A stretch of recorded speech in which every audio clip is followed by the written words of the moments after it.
আসসালামু আলাইকুম বন্ধুরা, তোমরা সবাই কেমন আছো? আমরা তো ভালো নাই বন্ধুরা। চারপাশ পানি দিয়ে একদম ভরপুর হয়ে গেছে। দেখো, বৃষ্টির পানি আর বৃষ্টির পানি। আমাদের তো এখানে বৃষ্টির পানি দিয়ে রাস্তাঘাট সবকিছু ভরে গেছে একদম। বাড়ি থেকে নামা সবকিছু। আমার এখানে আমি কচু গাছ লাগাইছিলাম, দেখো এই জায়গাটায় কচু গাছ একদম, আর একটু হলে কচু গাছ ডুবে যাব। বাড়ির চারপাশ আশপাশ পুরা পানি দিয়ে একদম ভরপুর হয়ে গেছে। আর যখনই মোবাইলটা খুলি তখনই তো দেখি যে বিভিন্ন এলাকায় একদম পানি দিয়ে সবকিছু নাকি ভরপুর হয়ে গেছে। তো আমাদের বাড়ির নামাতেও অনেক পানি। আমাদের বাড়িটা কিন্তু অনেকটা উঁচা। দেখো, পানি উঠতে উঠতে অনেক সময় লাগবে, কিন্তু তারপরে না আমার ভীষণ ভয় লাগে। পানি হলে তো চারপাশে সাপের আনাগোনা শুরু হয়ে যায়। চারপাশ ডুবে গেলে সাপ আসে, এটা সেটা আসে, নানান পোকামাকড় আসে, এগুলা দেখলে আমার ভয় লাগে। তো আমি না একটু এমনিতেও একটু বেশি ভয় পাই। দেখো, বাড়ির অনেকটা কাছেই পানি চলে আসছে, চারপাশে একদম পানি দিয়া ভরা।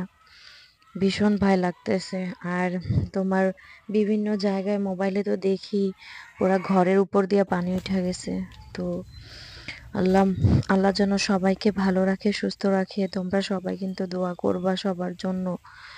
আল্লাহ আর বৃষ্টি যাতে না দেয়। সারাদিন বৃষ্টি হওয়া শুরু হয়েছে, একদম সকাল আর সারা রাত্র সারাদিন বৃষ্টি আর বৃষ্টি।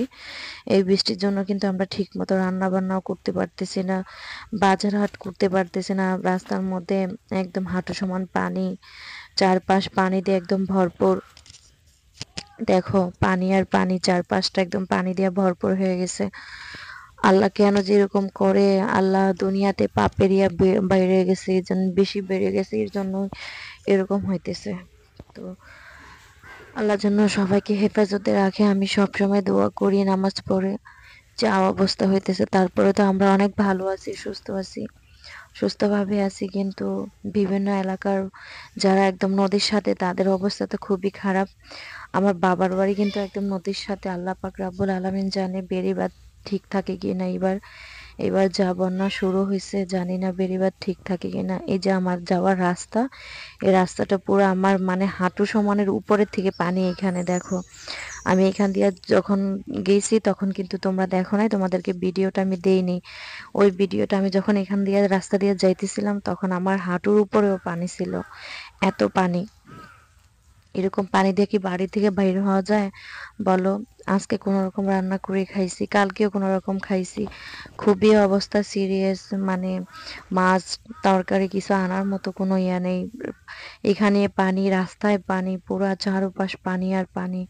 তো বাজারে কেউই যায় না, কে এনে দিব বলো? এরকমটা মানে খুবই খারাপ লাগতেছে। কারো কাছে যাওয়া যায় না, কেউ আসতে পারে না, কোথাও বাড়ি থেকে বের হইতে পারতেছে না। একদম মাথাটা পুরো কেমন জানি লাগতেছে।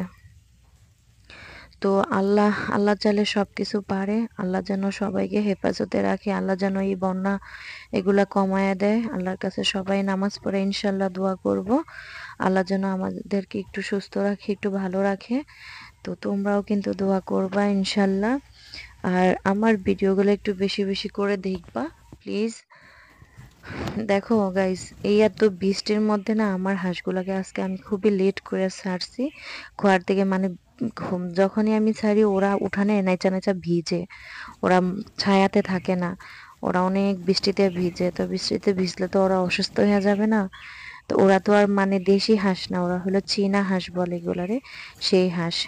ওরা ঘুম থেকে উঠেই না প্রত্যেক দিন এরকম মানে হাত পা নাড়তে থাকে, ডানা পাখির মতো উঠতে চায়। ওরা কিন্তু অনেক জায়গায় উঠতে পারে, এক জায়গা থেকে অন্য জায়গায় উড়া চলে যায় আমার হাঁসগুলা। তো এজন্য ওরা প্রতিদিন অনেক বৃষ্টিতে ভিজে, এজন্য আমি ওদেরকে আজকে লেট করে ছাড়ছি যাতে বৃষ্টিতে একটু কম ভিজে। কিন্তু তারপরে তো হাঁস তো খোয়ারে থাকতে চায় না, সবাই বের হয়ে যাইতে চায়, এজন্য আমি ওদেরকে ছেড়ে দিছি। এখন ওদেরকে খাওয়াই দিব ভাত। ওদেরকে ভাত দিয়ে ধান দিয়ে মাইখা দিব, ওরা খাবে। তো সবাই ভালো থেকো, সুস্থ থেকো।